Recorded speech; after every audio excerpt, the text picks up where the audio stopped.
TVT au cœur de l'information.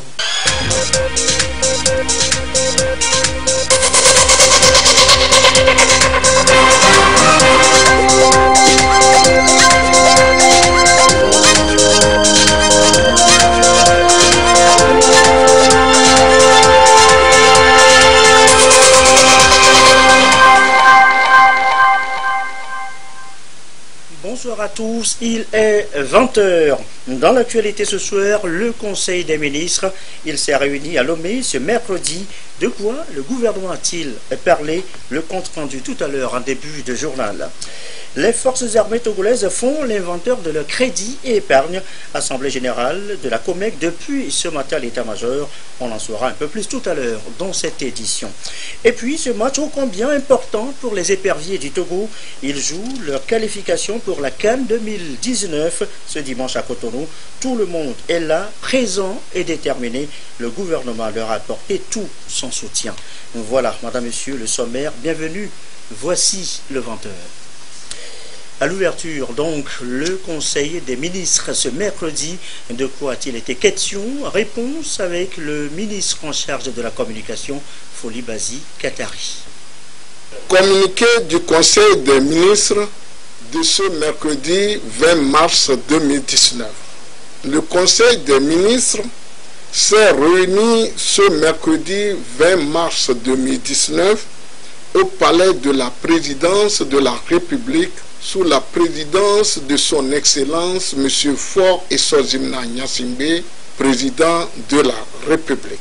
Au cours des travaux, le Conseil a examiné en deuxième lecture un projet de loi organique, examiné en deuxième lecture deux projets de décret, adopté trois décrets, écouté une communication et aborder des divers.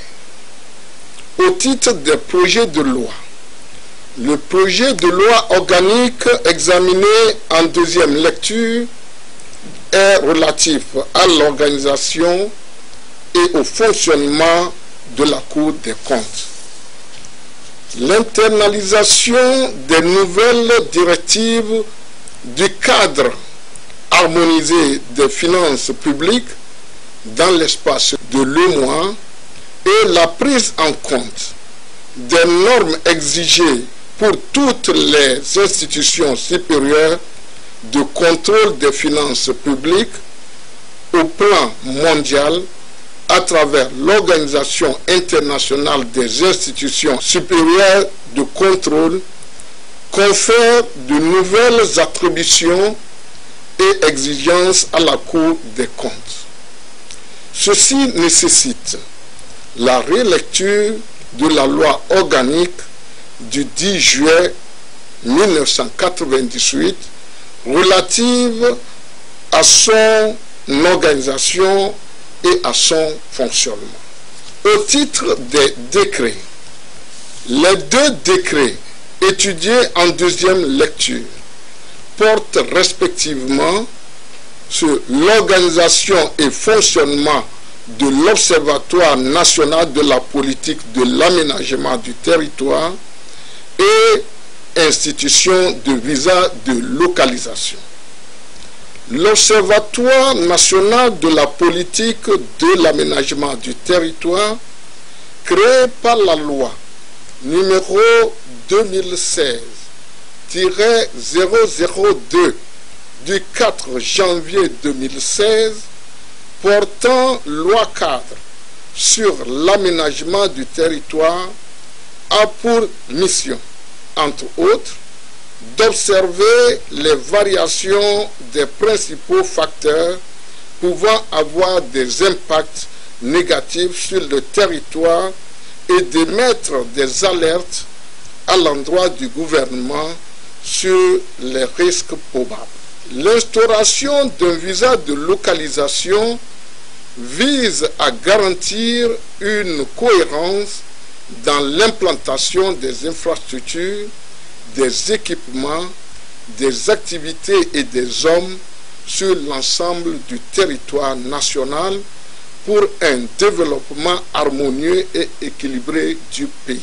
Le premier décret adopté par le Conseil porte autorisation de perte de nationalité togolaise.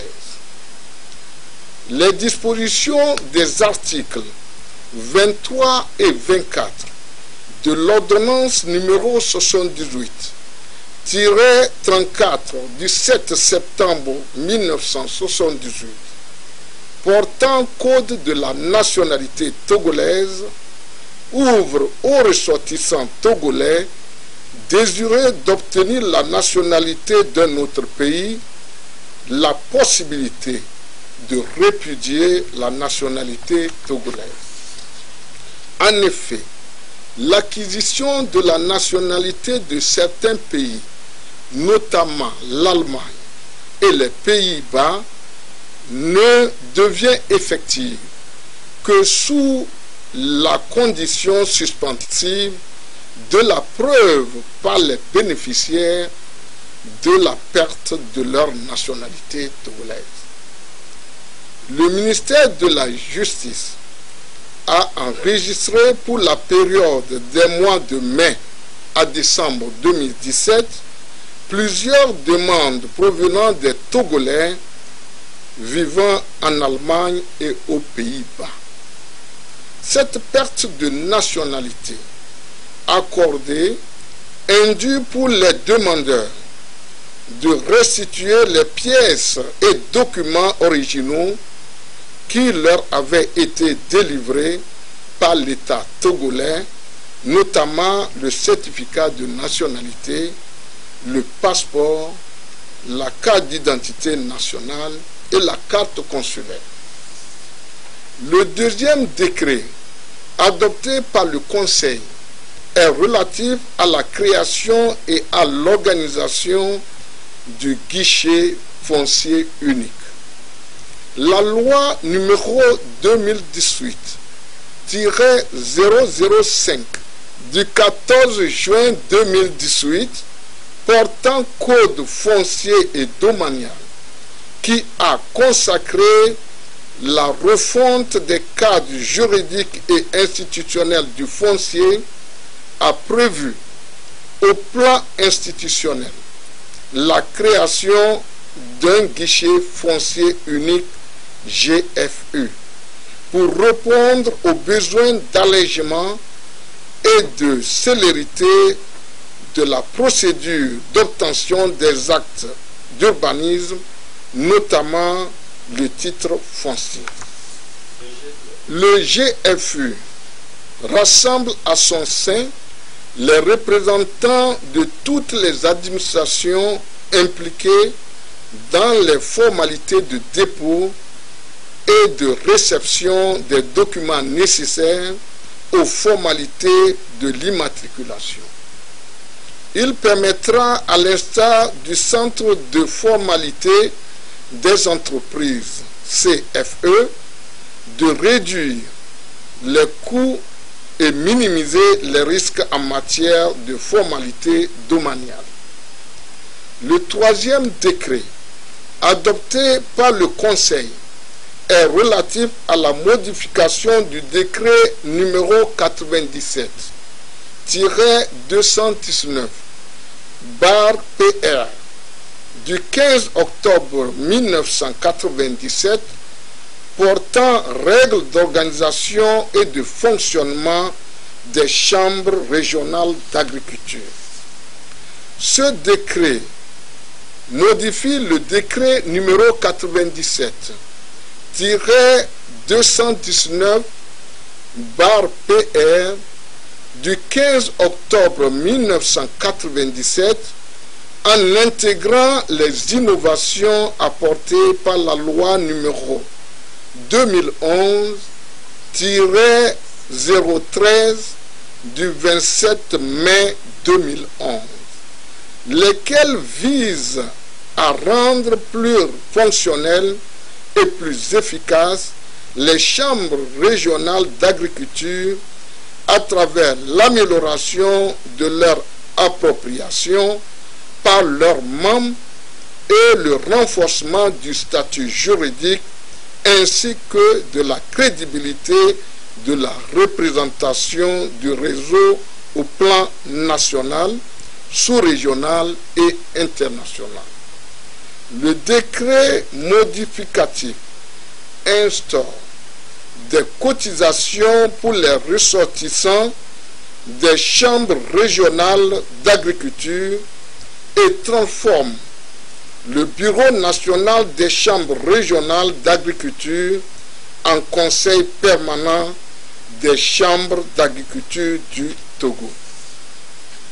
Le présent décret vise à renforcer la crédibilité de la représentativité ainsi que la légitimité des procédures dans les instances de prise de décision.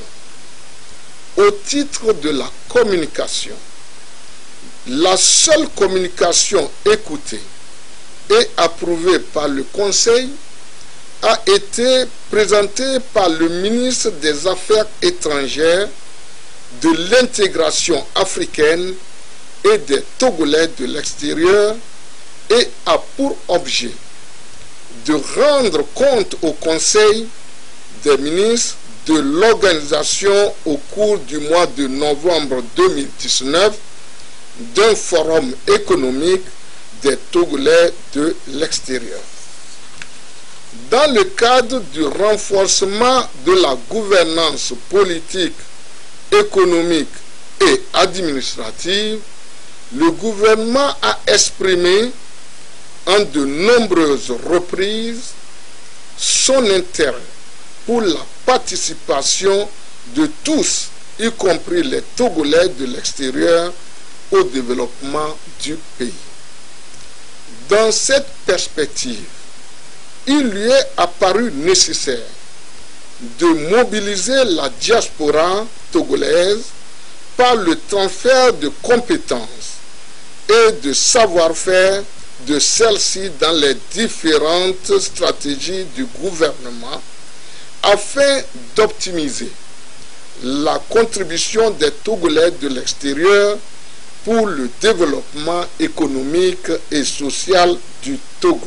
L'événement se déroulera sur 2 jours et constituera un cadre approprié pour le gouvernement et les membres de la diaspora porteurs de projets d'explorer les capacités de financement des Togolais de l'extérieur et de les mobiliser pour la mise en œuvre des projets de développement.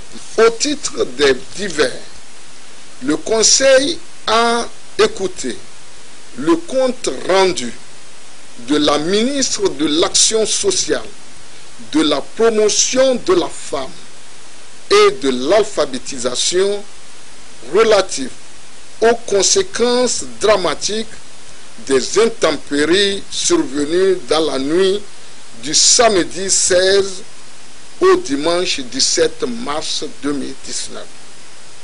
On déplore le décès de 3 filles âgées de 8 ans, 11 ans et 14 ans suite à l'écroulement d'un mur et de 12 blessés, ainsi que des dégâts matériels assez importants dans les quartiers de Soviépé, d'Avenou, de Nkafou, de l'aéroport. On dénombre 210 ménages qui ont tout perdu, soit 800 victimes dont certaines sont accueillies sur le site d'Agoy-Logopé.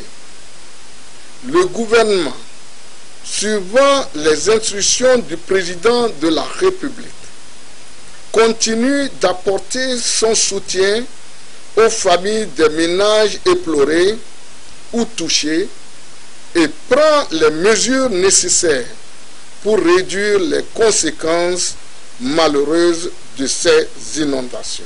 Par ailleurs, le Premier ministre a informé les membres du gouvernement des objectifs poursuivis en organisant à leur intention une retraite opérationnelle les jeudis 21 mars et vendredi 22 mars 2019, il les a exhortés à développer l'approche collective et intégrée de gestion de leur portefeuille en vue d'atteindre les résultats attendus par nos populations de l'ensemble du gouvernement.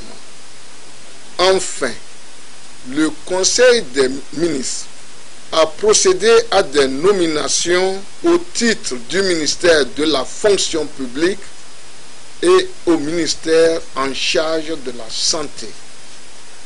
Fait à Lomé, le 20 mars 2019, le Conseil des ministres. Et justement, voici les décrets délibérés ce jour en Conseil de ministres. Conseil des ministres donc sont nommés au ministère de la fonction publique, du travail, de la réforme administrative et de la protection sociale. Directeur de cabinet du ministre, M. Sampo Alanja, administrateur civil en chef, 2e échelon. Au ministère de la Santé et de l'Hygiène publique, directrice des établissements de soins et de réadaptation, Madame Amivi Apefa Baba, médecin de santé publique. Directeur des infrastructures sanitaires, des équipements et de la maintenance, Monsieur Mikaela Bamba Moussa, ingénieur génie civil. Directeur des ressources humaines, Monsieur Cha Kajanta, juriste. Et enfin, directrice de l'Institut national de cancérologie, INC, Dr Ablavi Adani Ife, épouse d'Oléak Benou, médecin oncologue. Voilà donc pour les décrets délibérés ce jour en Conseil des ministres. Comment se prépare la prochaine réunion de la Commission de l'Union africaine? Ce matin, la présidence de la République, la commissaire de l'UA en charge des infrastructures et énergie, Dr Abou Saïd, est allé faire le point au chef de l'État. Sa déclaration au sortir d'audience, des propos recueillis par Yves Agbevivi. La raison principale pour notre visite, non seulement c'était donc de briefer l'avancement de ce comité, mais surtout l'avancement du projet africain de libéralisation du transport aérien. Vous n'êtes pas sans savoir que Monsieur le Président Dieutodo il est le champion africain pour ce projet extrêmement important pour le continent africain et qui viendra en appui pour le projet continental de marché commun que nous avons signé en mars 2018 à Kigali. L'aviation civile aussi est importante pour le tourisme, source importante de revenus dans nos pays. Nous étions très heureux donc de l'accueil chaleureux de Monsieur le Président, mais aussi sa compréhension à fond de ce dossier important, des guidances et des lignes directrices qu'il a voulu bien partager avec nous pour nous aider à faire avancer ce dossier sur le continent africain. Nous avons aussi reporté que nous avons déjà un nombre, 28 pays qui sont signataires. Les textes réglementaires pour le MUTA, pour ce projet de transport aérien, ont été finalisés. Monsieur le secrétaire général de la CAFAC a été nommé, donc il a commencé à prendre fonction en janvier de cette année.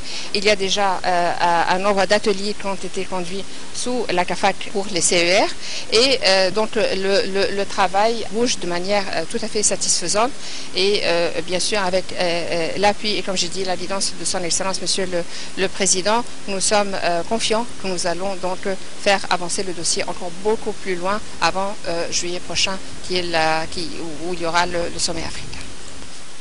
Et cette réunion de la Commission de l'Union africaine est prévue pour avril prochain au Caire, en Égypte. Notez aussi dans l'actualité que les députés se réunissent ce vendredi 22 mars à 9h au siège de l'Assemblée nationale, et ce, conformément à l'article 55 alinéa 8 de la Constitution. Ce sera donc la deuxième session extraordinaire. C'est ce qu'indique ce communiqué de la présidente de l'Assemblée nationale. Qu'est-ce qui pourrait bien changer pour apprenants et formateurs dans le Ploto, dans le Pélé ou encore dans l'Amou après le passage du ministre Terrou Bagbieng? Eh bien, il est en tournée dans les centres de formation de ces localités. On fait le point et ce sera avec Sonia Medipou. Centre d'enseignement artistique et artisanal de Kpalimé.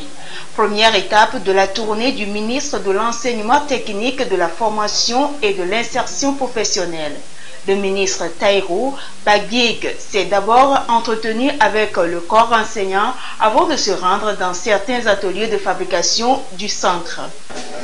Occasion pour eux de découvrir l'ensemble du secteur artistique et artisanal de la localité.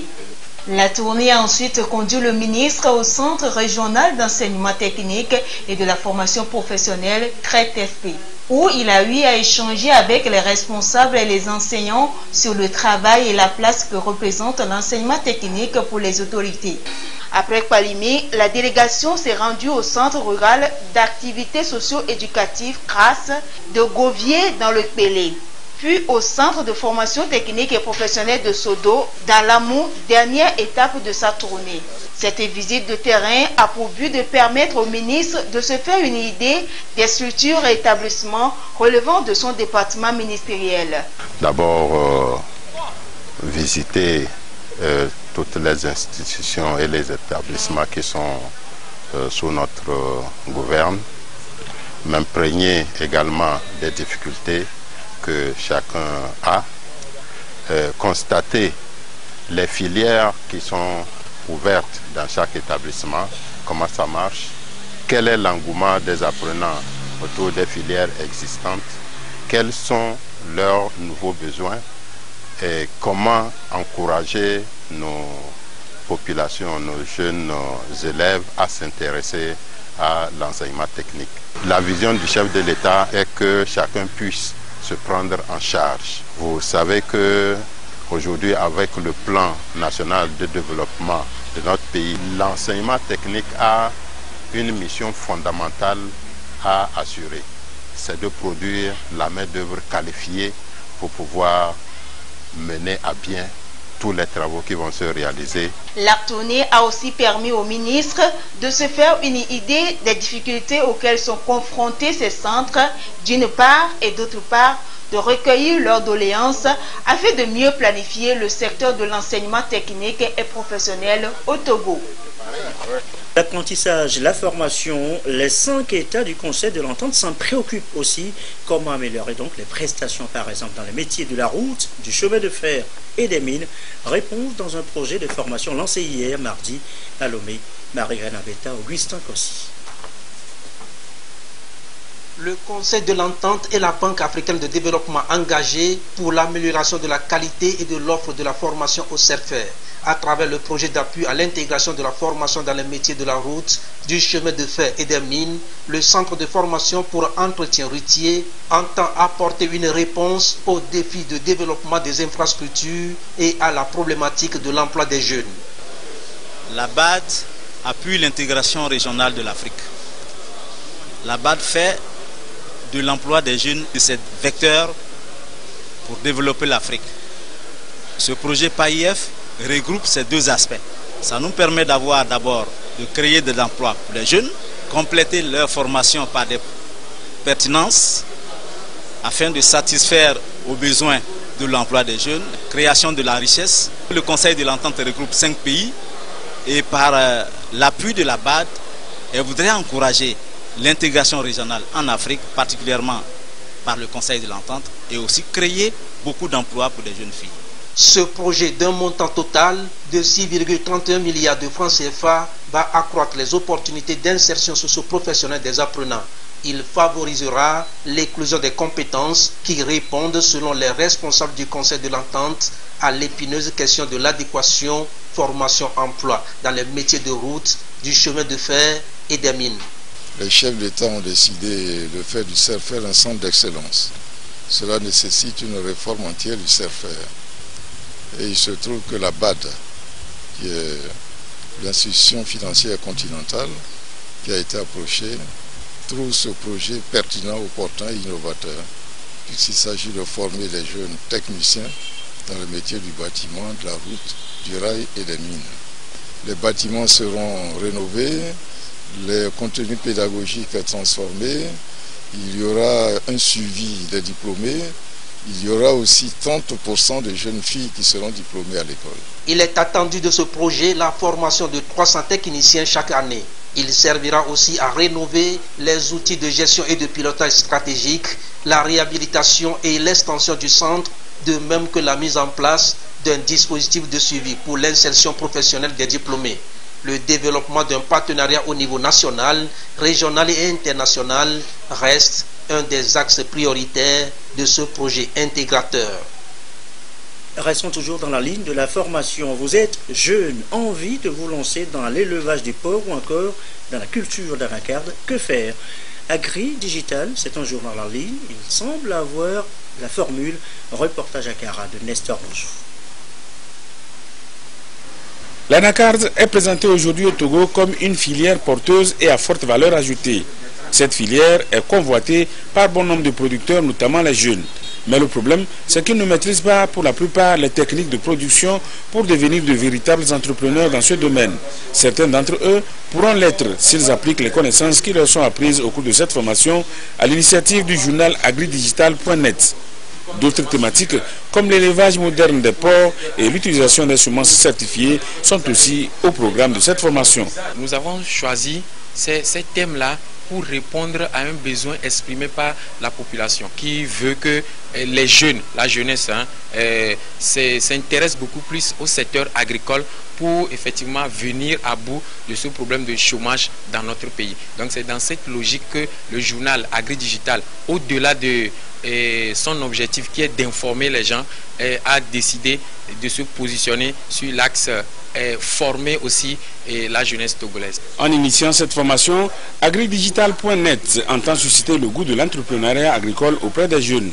Des jeunes de Hao et de Tchaoudjo ont déjà participé à des formations de même type à Noatien et à Sokodé.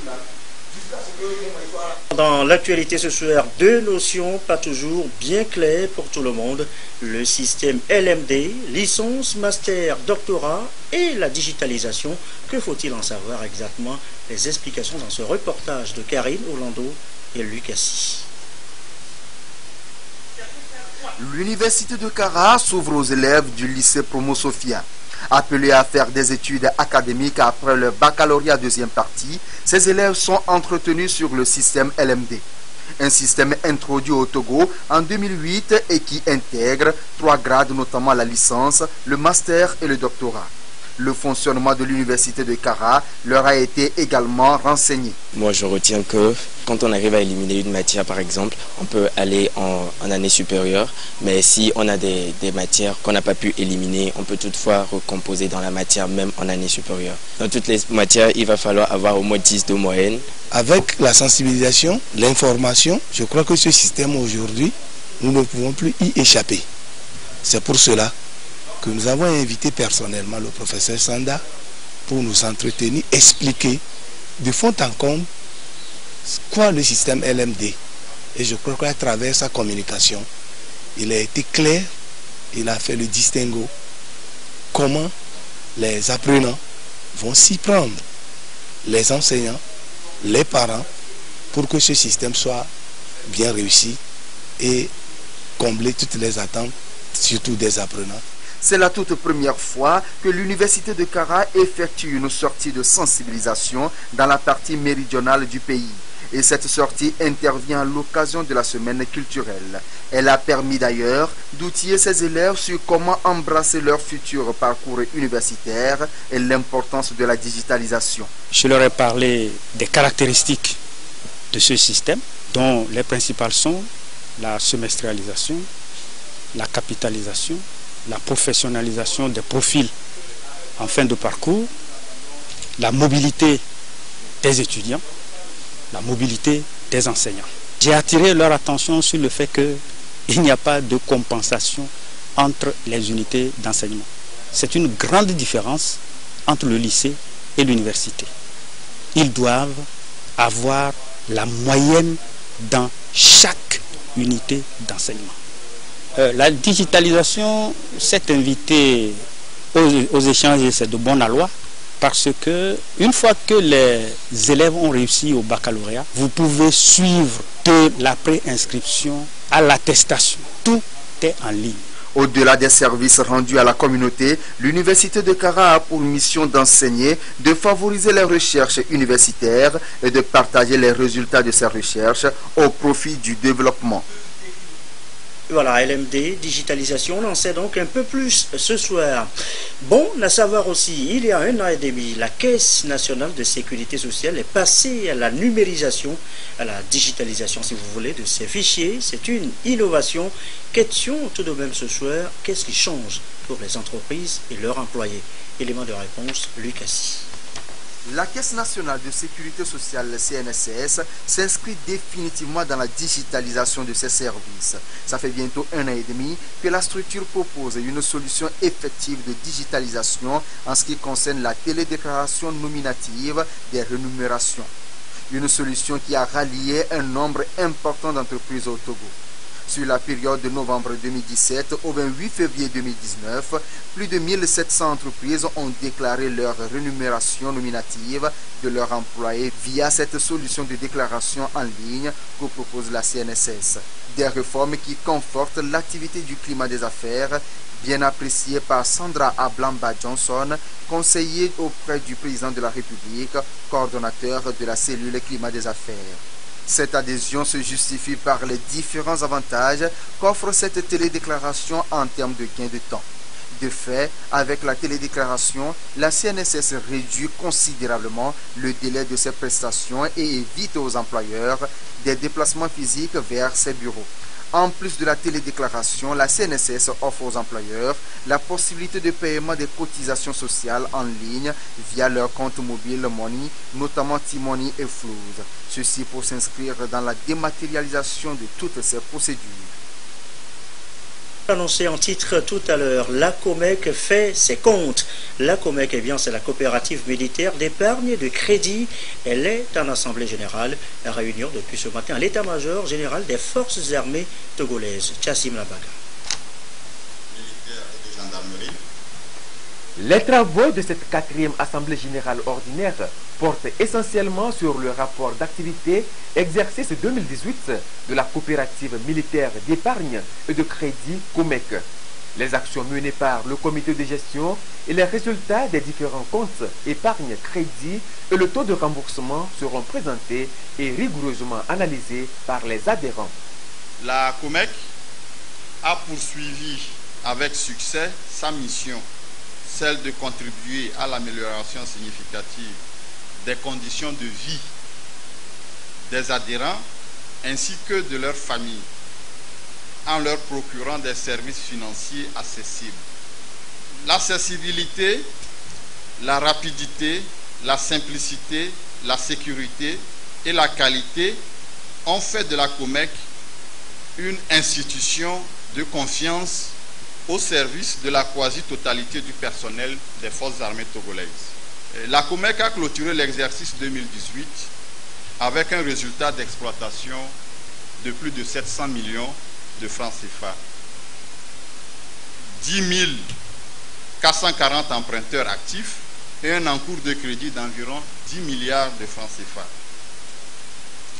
Cette performance a été réalisée tout en maintenant un portefeuille de grande qualité, et ceci avec un PAR, donc un portefeuille à risque, supérieur à 30 jours de 0,39%. Les comptes d'épargne volontaire actifs se sont accrus et ont atteint 8 607, soit une progression de 177% par rapport à l'année 2017. Plus de 1,6 milliard de francs CFA ont été mobilisés en termes d'épargne volontaire, attestant ainsi de la fiabilité croissante dont jouit la structure auprès de sa clientèle.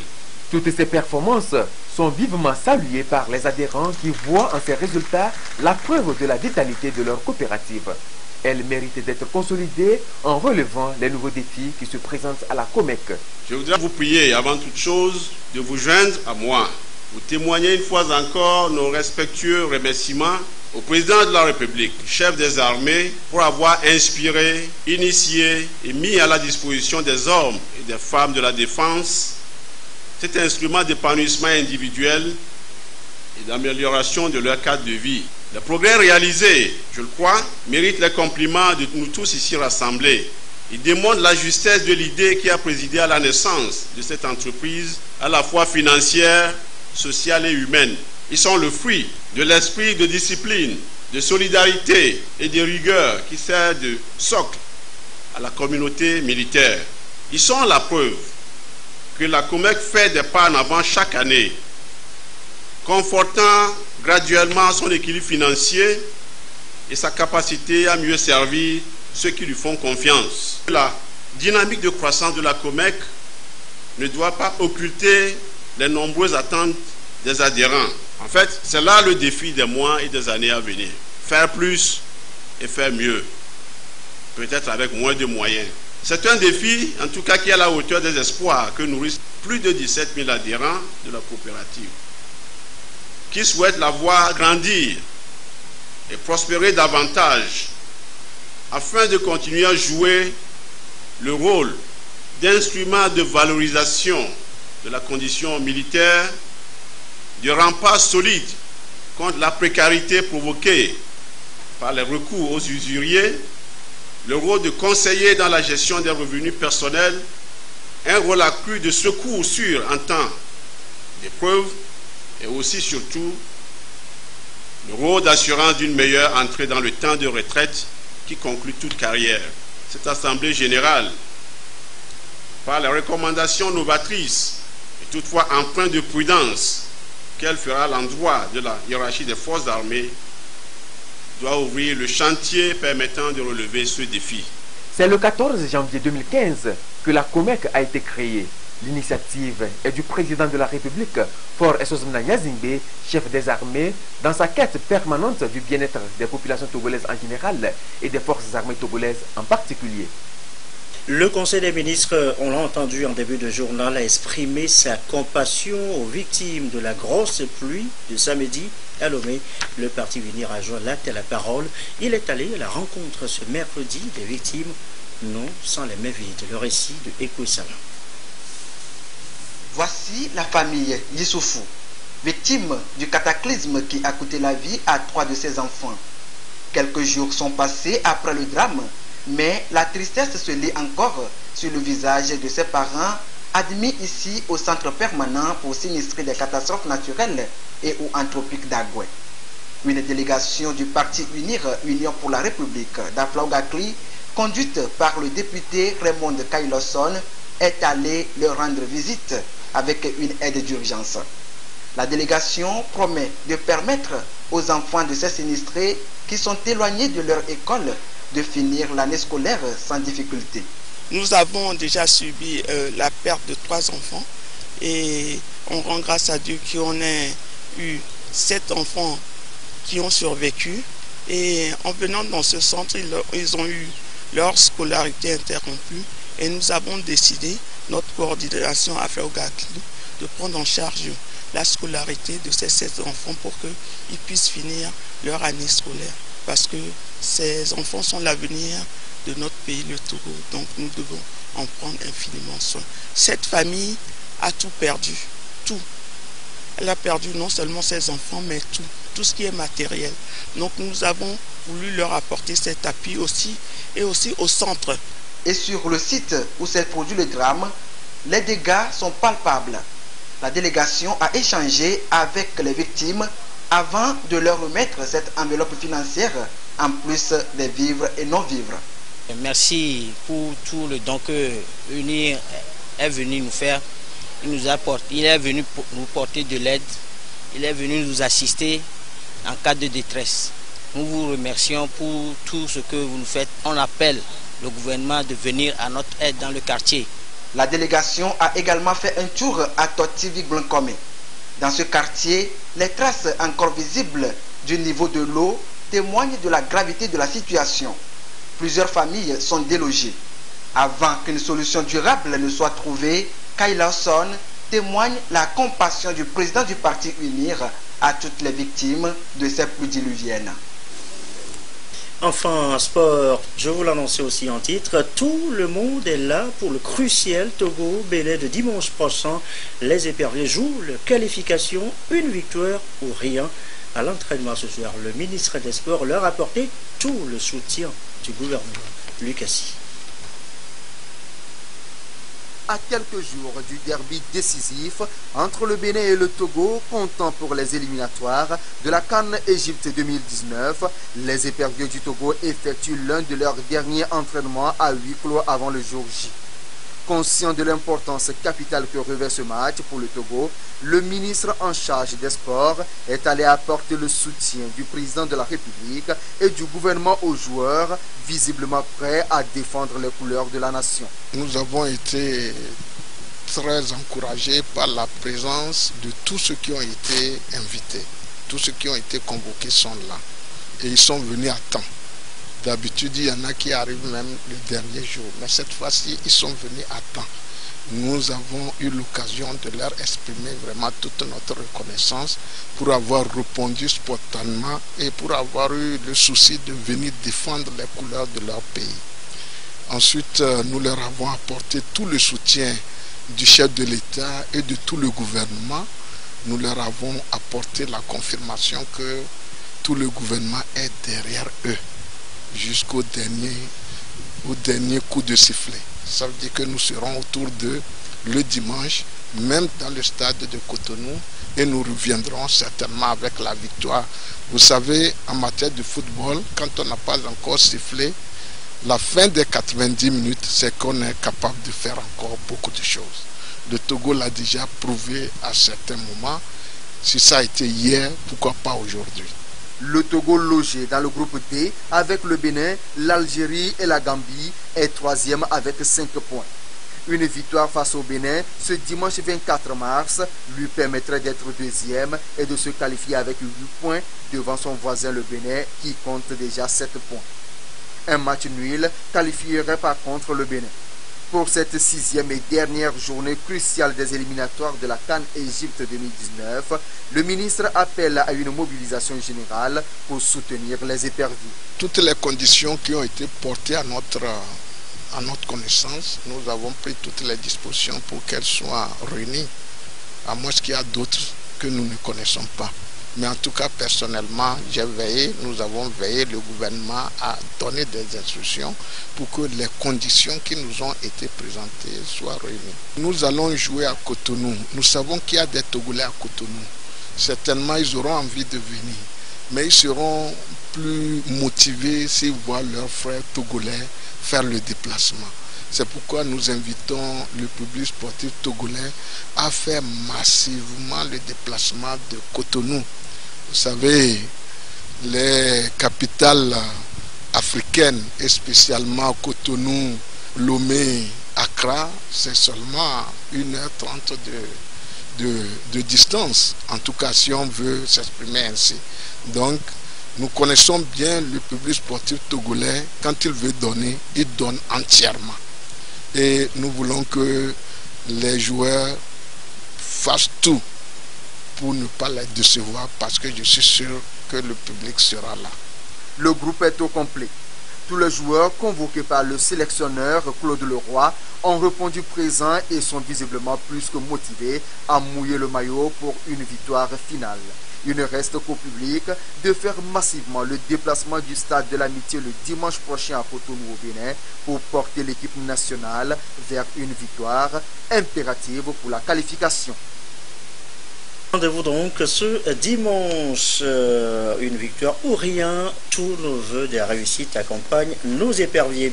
Ce communiqué, avant de refermer ce journal, communiqué d'abord de la HAC, le président de la Haute Autorité de l'Audiovisuel et de la Communication rappelle au directeur de publication de radio et télévision en ligne diffusée sur le territoire togolais que conformément à l'article 26 de la loi organique et à la décision portant en modalité de création et d'exploitation des organes de presse en ligne, ils doivent se faire enregistrer auprès de l'instance de régulation des médias.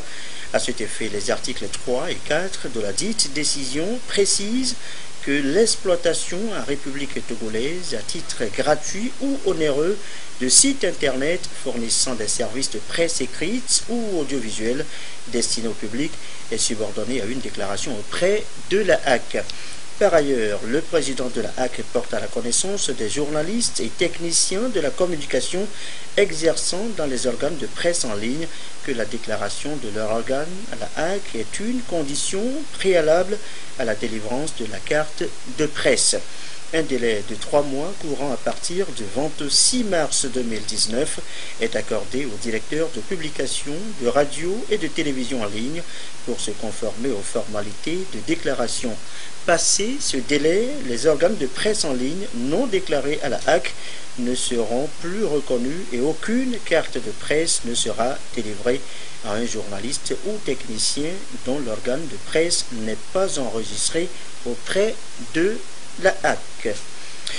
Dans le souci d'améliorer davantage l'accès des populations à l'eau potable au Togo, le ministre de l'eau, de l'équipement rural et de l'hydraulique villageoise a lancé depuis le 4 mars 2019 une vaste opération d'inventaire des forages et mini-adductions d'eau potable en milieu rural et semi-urbain sur toute l'étendue du territoire national. La collecte des informations devra permettre de disposer de statistiques fiables relatives à l'état de fonctionnement des différents ouvrages d'eau du pays et à l'identification exhaustive des localités non couvertes en eau dans la perspective d'une prise en compte dans les prochains projets à mettre en œuvre. À cet effet, des équipes ont été envoyées dans toutes les préfectures pour des séances de travail avec les préfets, les chefs de canton, les chefs de village, les comités cantonaux et villageois de développement. Le ministre de l'eau, de l'équipement rural et de l'hydraulique villageoise invite toute la population à soutenir cette opération de recensement dans toutes les localités en vue de son bon aboutissement. Et puis, sachez que le ministre de la Défense et des anciens combattants communique les candidats au concours direct d'entrée à l'école de formation des officiers des forces armées togolaises et FOFAT, session 2019, sont priés de passer à l'état-major général à Agouenivé, salle d'attente à partir du jeudi 21 mars 2019. Demande donc pour consulter la liste des candidats retenus après étude des dossiers. Les épreuves écrites se dérouleront les 26, 27 et 28 mars 2019. Les candidats retenus devront se munir d'une carte d'identité nationale ou d'un passeport en cours de validité et de la quittance. Et ceci referme ce journal. Merci à vous qui nous suivez ce soir à l'état-major justement. Et comme d'habitude, toujours fidèlement. Très belle soirée.